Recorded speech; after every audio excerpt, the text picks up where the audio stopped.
Good afternoon. Hello, everybody. By the silence that's growing, I assume you can all hear me. It's good? Great, thank you. Well, welcome everybody, and on behalf of John's family, thank you for coming. My name is Aaron Main. I've been asked to be the MC for this afternoon's events, and I'd certainly like to thank John's family for this opportunity. John has been a friend of mine for many, many years, since we were both very young, very skinny, very green cadets at RMC.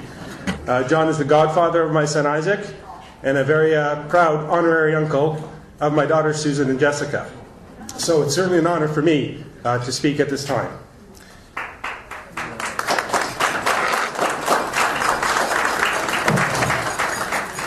I never do well with microphone stands, so I'm going to step back a little bit. We're here to remember John's life as John lived it. And John was drawn to happy places and to happy people. And that is in fact how John and I met. It was more than 25 years ago. I was sitting around in a dorm room at RMC, laughing and joking with a friend about something ridiculous. And anyone who's been to RMC knows the walls are about that thin. So John, who was the neighbor, while he couldn't quite hear what we were saying, he could hear the laughter. And John being John, he stuck his head in the door to see what was so funny. And that is how we met, and that was the start of a long friendship. So today, we want to share that. We want to share laughter, happy stories, and memories of our friend. Now, there are many people who need to be thanked, both for helping with today's events and for helping John in the past months. I'm not going to remember everyone, so I will apologize in advance if anyone has been left out.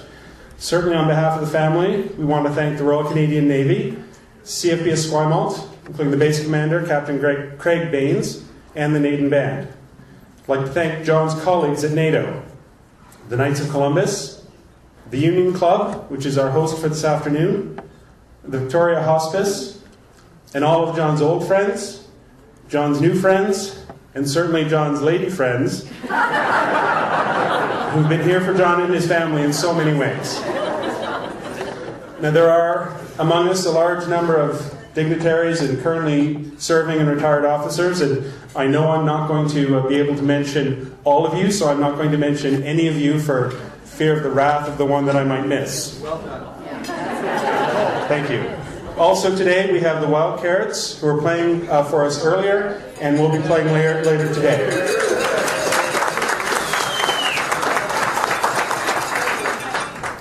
Over in the back corner, there's some DVD images, various pictures from John's life, which I encourage you to spend some time watching. Everyone is remarking on however well they knew John, they're amazed by how much more they didn't know and how much they're learning by talking to people and meeting new people. So certainly by watching that, I have no doubt that everyone will see a side of John that they've never seen before. We've also got some other photos and memorabilia about, and we'd like to thank Ed Warzenig and Graham Thornton for putting those together. You've all found the... yes. Thanks, Ed. Thanks, Graham. And from the clinking, you've all found that there are beer, wine being served around, and we've also got a cash bar in the corner for those looking for something a little stronger. And we've had some sherry and Irish whiskey presented, which will be used for toasts in, I promise, just a moment. And moving on to toasts. There are a lot of toasts that can be made on any occasion. John was a Navy man, and the Navy has a toast for every day of the week.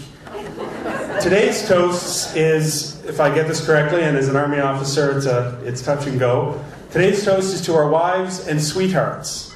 And I understand the refrain is, may they never meet. I will leave it to you to decide whether or not that was an appropriate toast for John.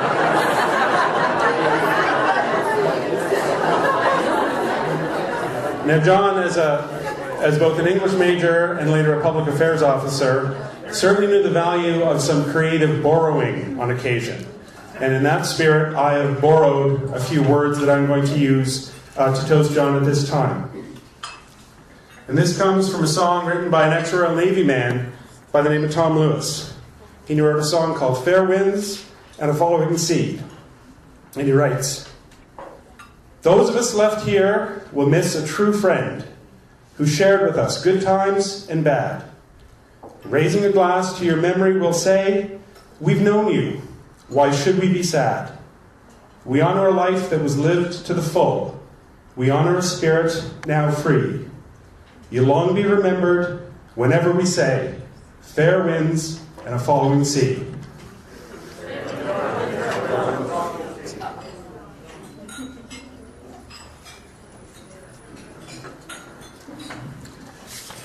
Now at this time, I'll invite John's brother, Paul Coppard, to say a few words on behalf of the family.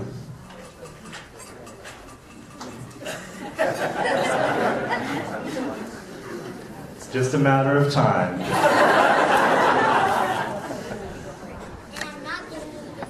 Okay. That's my son, Alexander. Alexander Ian Quinn. So, I want to start off with a joke. What's the difference between an Irish wedding and an Irish funeral? Irish wake. One less drunk. Which isn't really, it fits John in a way. You'll see on the DVD, he's almost always got a drink in one hand and a cigar in the other, but I'll assure you it was an accessory for socialization, nothing more. Now I have a speech, hopefully it's not too long, it'll be about 10 minutes. Aaron will pull me off as he needs to make room for everyone else. And I finished this last night when my mother-in-law, who's the best mother-in-law ever, was kind enough to give me a 15-year bottle of Glenlivet. And I thought that would maybe possibly make my speech a little bit smoother, and we shall see. That's how I wrote my speech. Last night was the open casket for John. It's not my cup of tea, but it was really nice to see him again. One thing I kept waiting to see from him was for an eye to open and a wisecrack to come out. Because right to the end, what John loved more than anything else and what gave him life was when there was a party going on around him. So, on that note, I thought about this last night after being there. It made me think of a joke. Couple walks up to an open casket, gazes reverently for several minutes. And she says, "He looks good, doesn't he, dear?" He says, "Aye. There's just one problem, love." She says, "What's that, dear?" He says, "Well, he's not breathing, is he?" Don't miss that, my brother.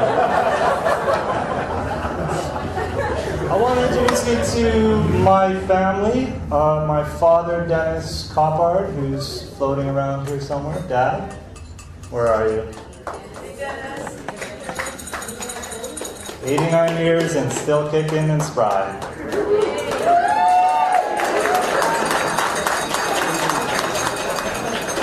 And not a bad golfer to boot.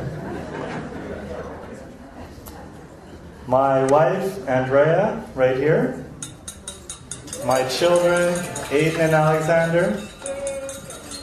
My sister, Pat. Where are you? Hi, Pat. My brother-in-law, Mark. And my nieces, Ellie and Kate. My brother-in-law, Craig. One of the biggest gun dealers on the Lower Mainland. So if you're looking, a lot of military people here. His wife, Antonella. And Liam and Megan, right here. That's a lot. David! Where's David? My little brother. Where are you, David? Way over there in the back. Hi, David. David, no doubt, has a drink in his hand right now. He's busy. So, contrary to what Father John said, there is a lot of Irish in our family. Both grandmothers and one great-grandmother. And they had a philosophy, and that was Guinness was the cure for everything that would ail you, including pregnancy. My mom drew the line on that one, though. Thank you, Mom.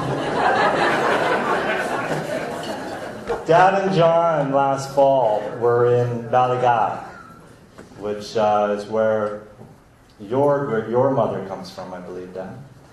And they had an unbelievable time. There's a few pictures from that experience.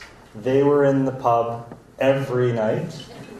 And they were adopted by, I'd like to say the village, and I guess I can because pretty much the whole village was in the pub at the end of that. And really for them it was a coming home. These days' events with the cathedral today and with the wake here at the Union Club, I think are perfect. Because, to quote my father, he said, John's soul may have been with the church, his heart may have been with the Navy, but his ass was always at the Union Club. Here's for you, Dad.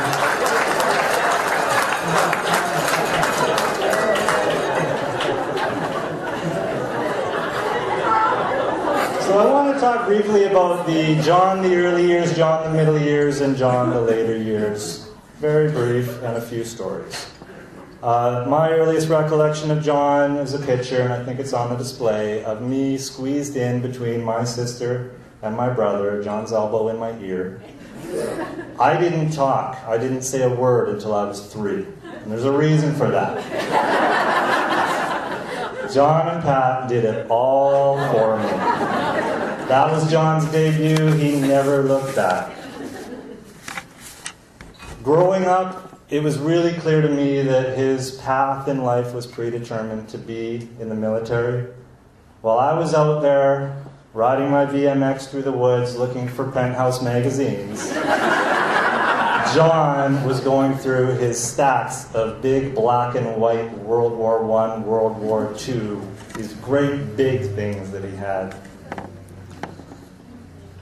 He was never mad. He was stubborn. There's no doubt about that. But he never got mad. I never really saw that. There was one time where I did, though.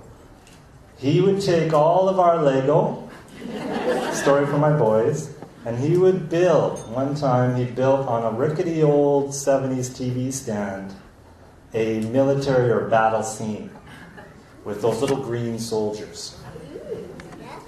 And nobody could go near it. And nobody could touch it. And I wanted that Lego really bad, but I didn't have the courage to go in there. And if I launched a covert operation to get at them, he was always there to stand in my way.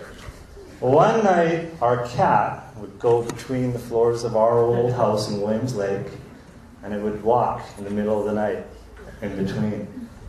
And there was a little access above this that none of us had ever really noticed. And John, or the cat rather,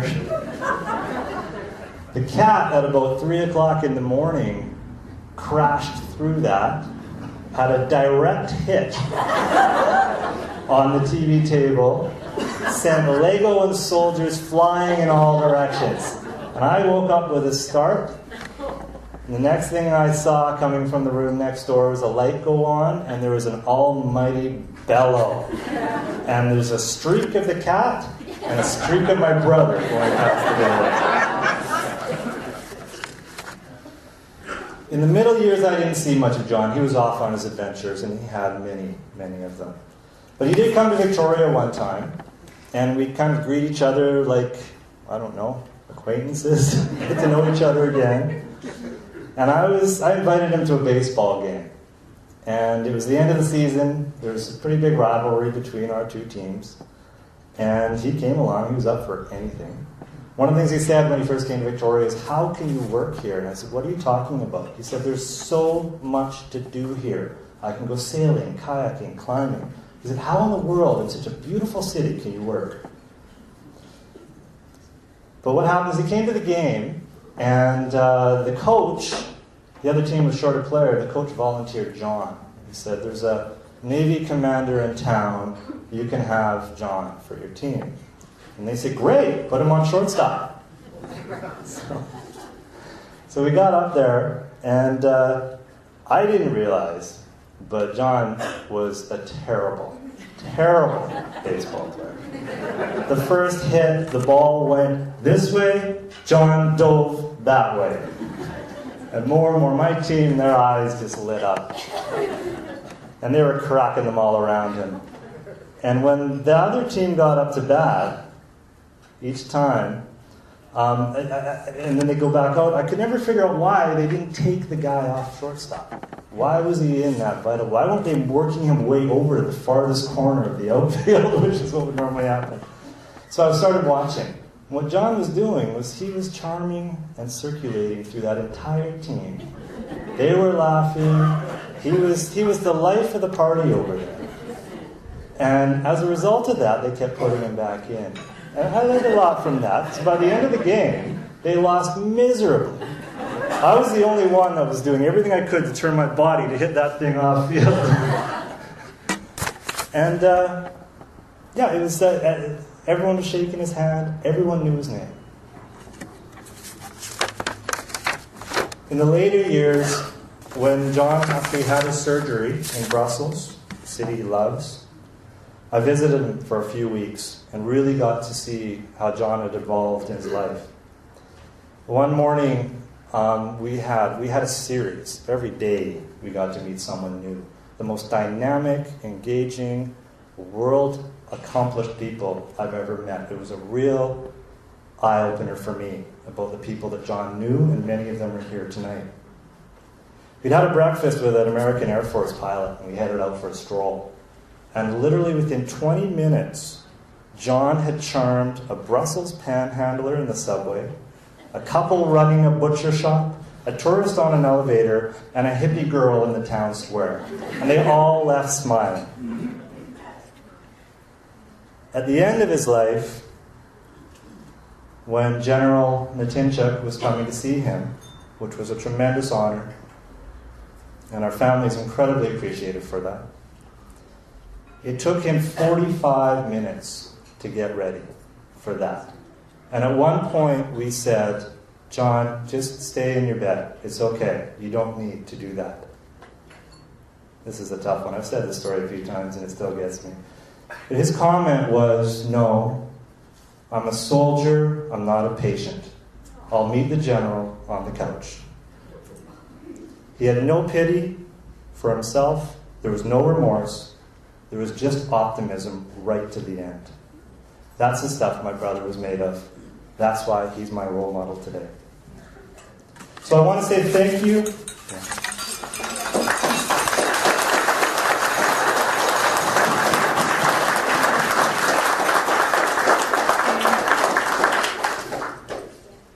I got the looks, he got the charm.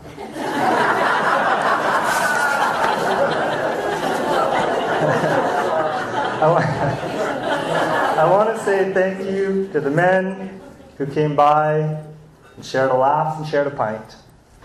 The woman who came by, they shared a laugh, shared a cuddle. All those who came by and said a prayer. The Canadian Armed Forces for taking a small-town boy from Williams Lake right out of high school and giving him a chance to rise in his station, see the world, and make a valuable contribution. That defined his life, and he wouldn't change anything from that experience. I'd like to thank NATO for allowing John to flex the skills he learned on the world stage and for taking exceptional care of him in his final days. Christopher, Lorraine, Father John for showing what Christian charity, charisma, and good humor looks like. It was a tremendous service today. John's medical team, I don't know if any are here, but Dr. Atwell, Dr. Inman, hospice and the palliative care team, especially the doctor who, when we had just heard that John had had diffuse spread right through his brain, we said, Doctor, what do we do about alcohol with all of these prescriptions?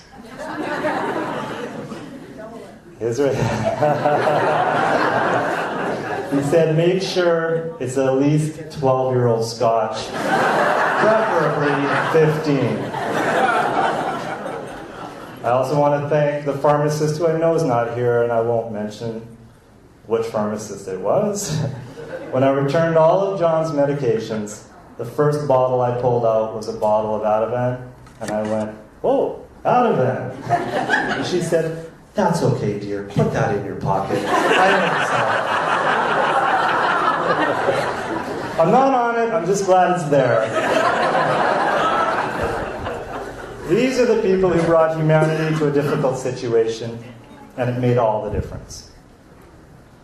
So in closing, I want to say this was found in John's Navy cap. It was a small slip of paper, and it said, and I'll do this badly, per ardua ad astra, through adversity to the stars. That's how John lived. So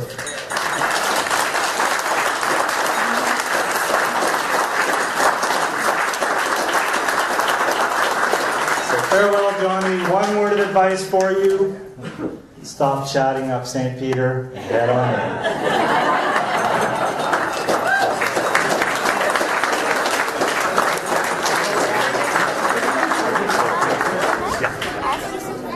My cousin Aidan, he was promising this. Thank you, Paul. Next, I'd like to invite Colonel Graham Thornton up to make a few remarks. Graham? There you are.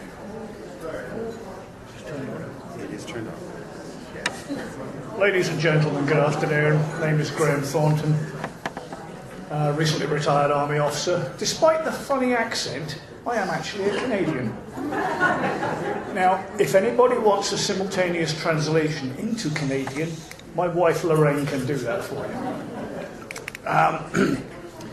I'm going to tell tales out of school, because last night Paul called me.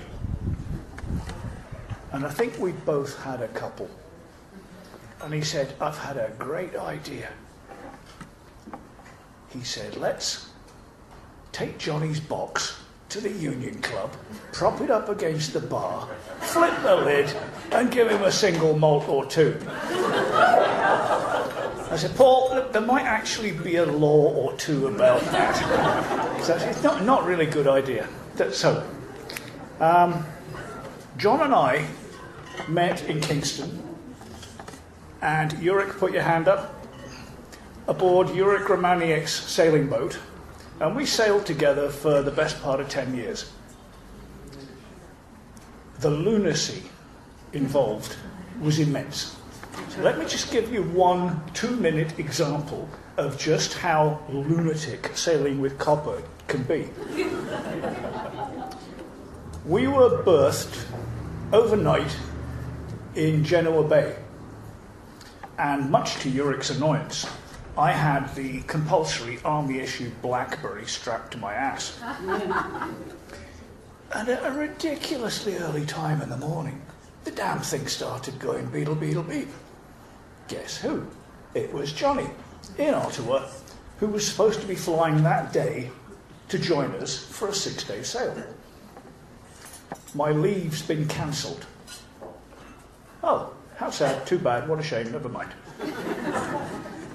10 minutes later, beetle beep, my leave's been reinstated, I'm on the way. This happened 3 times before lunch. So we got underway, and there was, as I recall, a very large leg of lamb and some curry involved. So that when the commissioned person Coppard, I dislike the use of the term officer, got to Victoria, there'd be a pile of curry for him. So I arrived pretty late at night, carrying 2 grocery bags full of 18 pints of beer, which must, to somebody, have seemed at some time like a good idea. And it was all Dennis's fault. Where's Dennis? Because Dennis, with typical Air Force forethought and planning, decided that nobody's going to bed till all this beer is gone. I thought, ooh, that sounds like a challenge. So, as if by magic, poof, all beer gone. Next morning, moving pretty slowly on the sailboat, and I heard this clanking in the galley. I thought, what the heck is that? And it was the officer Coppard preparing for his day. So I went back to sleep. And I was awoken by a severe kick in the head. And John Boy pronouncing, "Colonel, here is your morning coffee." Well, 50% of it had something to do with coffee. The rest of it was pure Captain Morgan. So we got that downrange, got my snoot into that, and things started to move along as they normally did. And John Boy said, "Today you're the cook, I'm the navigessor." Now, if you haven't seen navigassing, it's an art form in its own right. You take John, you fill him full of Captain Morgan coffee, and you turn him loose on the deck.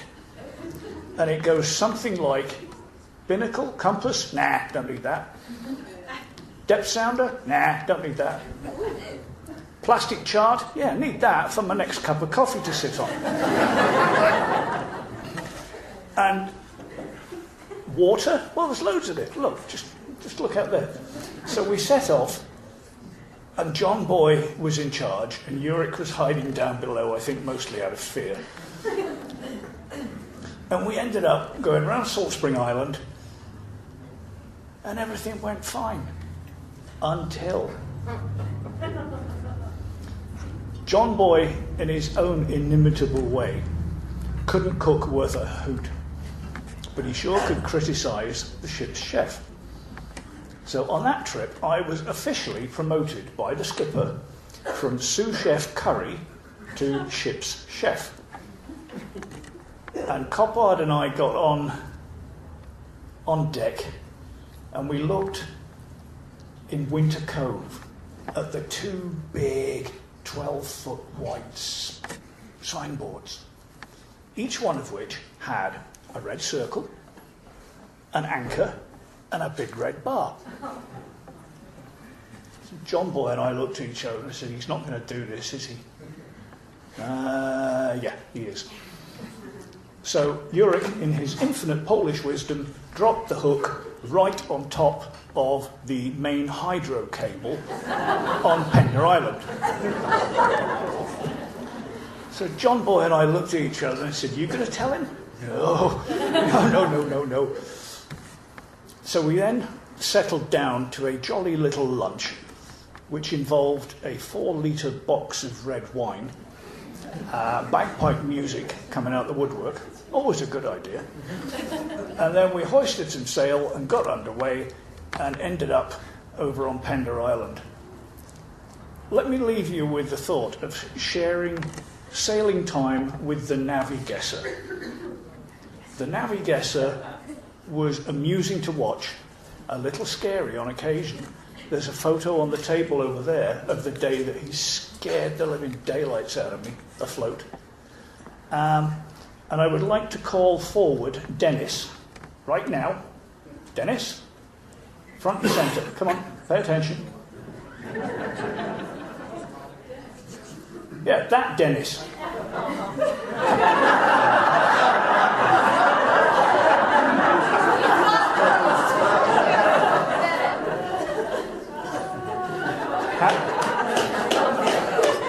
All right. Let's just do a staff check. How many other Dennises are there in the room? Not a lot. All right. You just stand still, and for the first time in your life, do as you're told.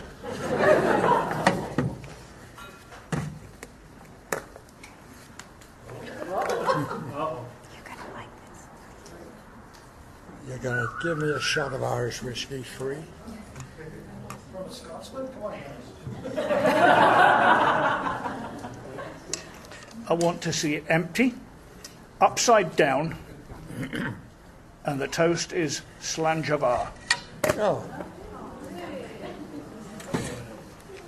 He doesn't know how to pronounce Slanjavar.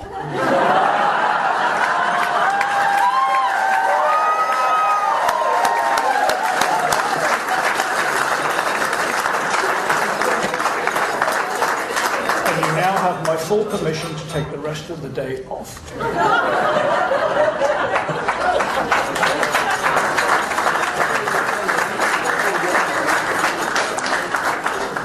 Thank you, Graham. I hesitate to ask anybody to be in the unenviable position of following those remarks. That was wonderful. Thank you.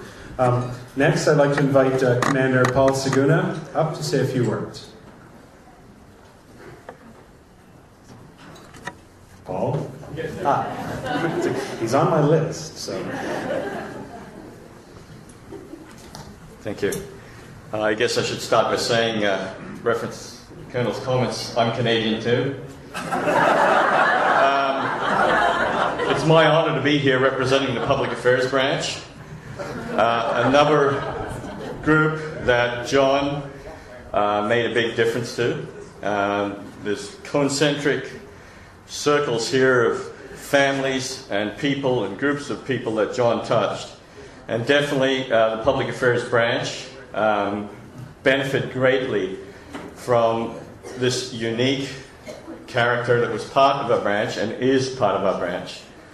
And I am very honoured to be here representing the branch to say a few words in respect on this day when we remember the great person that we all have memories about.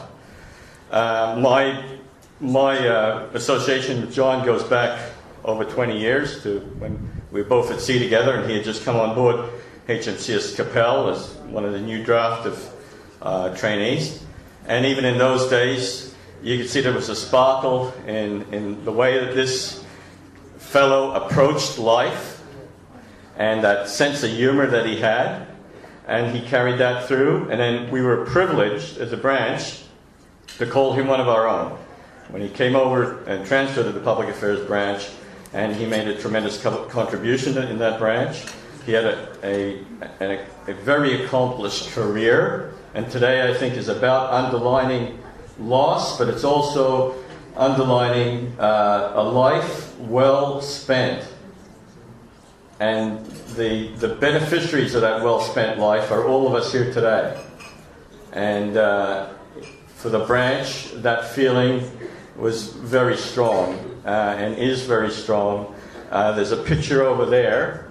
On the 8th of March, they had an event at the wardroom in Ottawa where the branch, his branch colleagues were able to gather in remembrance, and appropriate remembrance of John. And like everything in NDHQ, it's got this long name associated with the event, but basically it was in support of the JC Benevolent Fund for the mutual well-being and happiness of all. Now, I have to think that he was smiling down on that one. But there were libations and remembrances and some funds were raised for the Hospice Society, so it all went to the good. But I can tell you that he will always be with the branch. He'll always be a part of the branch. Whenever we gather, his memory will be there. At our mess dinners, there'll be a place set for him. He was a fellow who just was able, as so many stories have already said, to communicate, to interact, to connect with people on a very human level. He had a good career. He attained good rank, but I can tell you, he wasn't a person who wore his rank heavily. You know, he took his responsibilities seriously, but he never took himself too seriously. And all our colleagues in the branch of all ranks, the reaction we've gotten from his fellow public affairs officers reflects that. He was somebody that connected with people in a unique way, and I think that was one of the powerful factors in his in play with him that made him such a successful public affairs officer and communicator. So really, I just wanted to have your indulgence for a few minutes, just to say those few words of remembrance, and to pay respect to friends and family, and let you all know that he had another family in the Public Affairs Branch, and he will be sorely missed, but he'll be very, very well remembered. Thank you very much.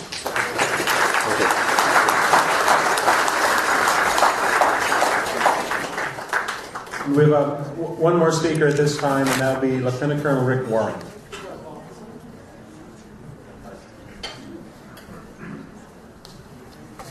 Thank you very much. Despite some traces of a Newfoundland accent, I too am a Canadian. So John and I go back to the 50th MQC. Even though I'm wearing green for St. Patrick's Day, no, actually I'm now an Army officer. At one time I was a naval officer with John, and we went through the Naval Officer Training Center together. We were on the same sweepers, the same destroyer. He later went into public affairs. I later went into the Army and healthcare. But we stayed in touch through all the years. I could go on about all our times we spent together. We've had a few vacations. But I'd just like to tell one little story. But first of all, I have something belonging to John that his very last posting that he was in the Canadian Forces for was down in Norfolk, Virginia, and Laura and I visited him there. So he loved that. He was at his height. He took us out in a sailing boat. He loved it very much. So we went down and saw him. And then, of course, when he decided to go with NATO as a civilian NATO senior spokesperson, he, of course, had to come back to Canada. So he, of course, bunked with us in Ottawa for 2 weeks. John has a lot of stuff. I guess Pat and the family is finding that out now in the basement of his house. So not only did he fill our basement with stuff, he filled some other friends of ours, Fern and Joe Whitfield from Ottawa. They're coming out actually in a couple of weeks. But one thing he left behind, which I guess I'll leave this with the family and Mr. Coppard, maybe like that. This is his name tag from his little booth as a public affairs officer. So he actually left that in our house. And I thought it'd be very appropriate to bring that tonight and just leave that here for the family. Okay, I'll get into it's Paddy's Day, a little bit of debauchery and talking about a little mischievous adventure we had that I refer to as Rick and John's Big Adventure. So here it is, 1990. We had just finished the Naval Operations course, fairly long course. Bit boring, lots of drinking on it, things like that. But we had a couple of weeks off. And so John and I, we kind of said, hey, let's do a road trip, because John was always up for adventure. And so we said, well, what do you want to do? Well, let's go down the coast. Let's go to Atlantic City, where there's casinos. Let's go down and see Washington, D.C. Awesome. Do you got a car? No. Do you got a car? No. So we went to the local rental place, and we're like, would like to rent a car, please. And we want the military rate, because the military rate said unlimited mileage, and we knew we were going a long way. And they said, well, you only get the unlimited mileage if you're on official military duty. And we're like, yeah, we are. And John, without skipping a beat, he knew we were going out towards Washington, said, we're going to the Junior Officers Symposium at Annapolis, Maryland. That's the big... I was like, and the lady looked at us and said, oh, really? Well, I need to see your travel orders. Well, we didn't have any, but luckily my girlfriend at the time was an administration clerk, and she had travel orders, TD orders. So we promptly went back and filled them out. And lo and behold, we got our rental car with unlimited mileage. So we drove down Atlantic City, had a great time there. We went down to Washington. This is the funnest part. This is probably my best memory of John. So we settled away in Fort Brown, which is right on the Potomac River, just past our officer quarters. And we decided to go into Georgetown, which is kind of a university area, lots of bars, right in Washington, D.C. And so John and I go into this bar we see, and the guy says, that will be a $25 cover charge. And like, this is 1990, John and I were looking at this, a lot of money. And he said, but it includes all your drinks. And without skipping a beat, well, here's your $25. And that was the start of it. Because what happened that night, we actually met up with the Canadians from the Navy in that same bar. Commander Pete Crane, I don't know if some of you probably know, he was actually there with a couple of other buddies. So the night started getting blurry. It came time, I don't know what time it was, but we come outside the bar, and if you know Georgetown, it's kind of like 3-story buildings, brownstone. We said, geez, I bet you there's a nice view up on top of those buildings there. And so for some reason we decided to play Spider-Man, and there was a fire escape that we went up, and then to get to the last 10 feet, we're kind of up on my shoulders, and he held me up. So we're on top of these 3-story buildings, and we're walking from building to building to building, having a great time. And I remember looking down at the skylight, and this guy looked up at us, it was a cook. I'm calling the cops you and all that. So we decided we better get out of there. So, I mean, these buildings are hundreds of years old. So the only way to get down on the corner of this building was to go down this drain pipe. And this is like a 100-year-old drain pipe, cast iron. So John goes down. Some people are probably going to know where this is going. John's going down. I come after him, and I'm a little bit heavier than John. So this thing has been clogged with leaves and guck for probably a century. So in the meantime, there's probably quite a bit of gas built up inside this blocked pipe. And just as we're getting towards the bottom, lo and behold, I'm trying to jump a bit, and the pipe breaks away, and there's an explosion of the gases there, and we literally, it's like a bazooka going off, we get just coated in this substance that looked brown and muddy and smelly, and we're both in our summer clothes, whites and all that, and we're just coated. I'm like, oh my God, look at this. And so we wander out into the main square, and there's a little fountain there. And people heard us talking, and I guess they could tell we were loud, we were Canadians and all that stuff. And so we were just brown. We said, we got to take a bath. Into the fountain we go. And I remember one person saying, like, you know, someone else saying, what are they doing in there? Oh, they're Canadian. So we're soaking wet, but we went from a deep brown to just a light beige or brown. We started wandering back to the mess at Fort Brown. And the one thing that we both had, even though we were pretty well having a good time, and 3 sheets to the wind, as they say, just before we got to Fort Brown, right in the Potomac River, there was a raft. And John started talking about Huckleberry Finn and adventures on the Mississippi, and let's go rafting.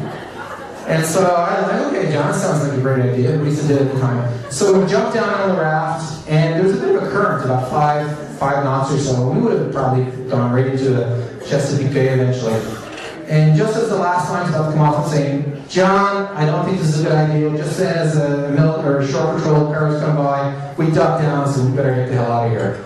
So that's basically the story, one of my best times I had with John. And I'll finish off with one thing he said to me. Second time I was getting married, 7 years ago. He was in Kingston. He drove up. I phoned him up and said, John, are you going to come? He was at my first wedding in Edmonton. So I said, John, are you going to come to my wedding in Ottawa, the Army Officers' Mess, to Mary Laura? He says, Rick, I come to all of your weddings. So I finished by just saying, I saw a quote on Google, and it said, it's not about the number of years you've had in your life, it's about the life you've had in your years. You may have heard that before. John truly lived by that motto, and he's inspired me my next however many years I have in this earth. I'm going to try to catch up with him. Thank you very much.